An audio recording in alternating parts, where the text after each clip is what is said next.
Hi guys, a very good morning, and let us take a look on what is happening in the nation of Zimbabwe. So what is happening is that ZANU-PF itself is crashing. There are two major factions, the one which is of the Mafidi dynasty and the one Rajenerali. What is happening is that a team of people like Vana Rutendo, Vana Kudzi, Vana Chimama, Vana Pachiso, those people, they have switched sides. Vari kuside Rajenerali. These are the people who feel that they worked so hard for ZANU-PF to win elections, but they were excluded in terms of appointments or in terms of benefits. So these people, they are now running or trying their luck with the general, thinking kuti kana general vakabuda ndo vanenge vari pamberi, ndo vanenge vari panyanga, and for sure vanenge vane advantage. One of the key people in that side or in that corner is Rutendo. Rutendo is now in trouble with INSCO and is being fought left, right, and center by INSCO.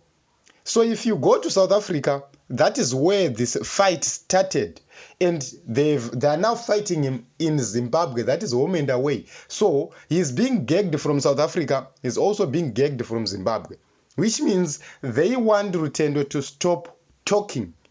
And if Rutendo stops talking, then they have dealt with him. The reason why they are doing so is because the other faction feels that Rutendo is becoming more popular and more powerful within ZANU-PF cycles. And at the end of the day, he's going to be very, very influential in terms of how ZANU-PF moves, in terms of the direction taken by ZANU-PF entirely.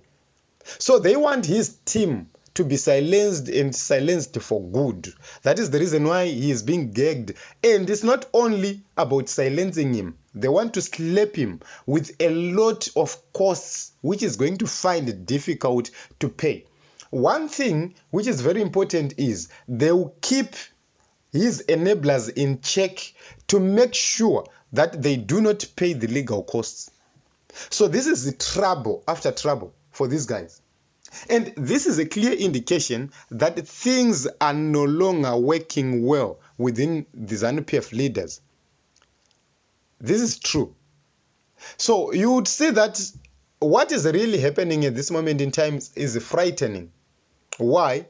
It's because everybody who is opposing the Mafidi dynasty is being fought left, right, and center, is being gagged left, right, and center.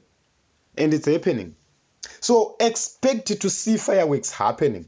A lot of people will ask questions. How is INSCO fitted in all these things? INSCO has been part of the key or the primary funders of ZANU-PF.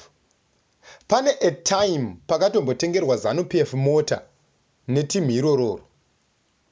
Although they didn't do it officially, they sent some representatives to do it on their behalf.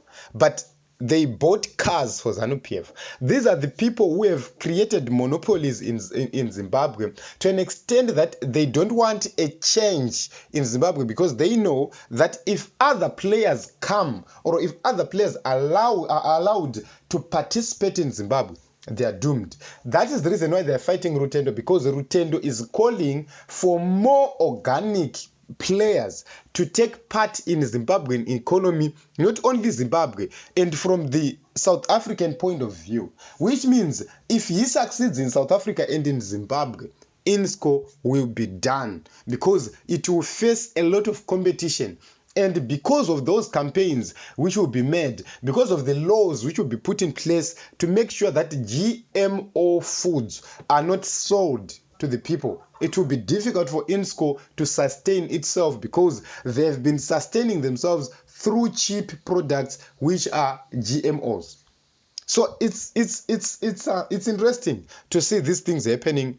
Let us watch and see how this is going to end. But I can tell you that this is going to end in a mess. This is going to be a mess, a total mess.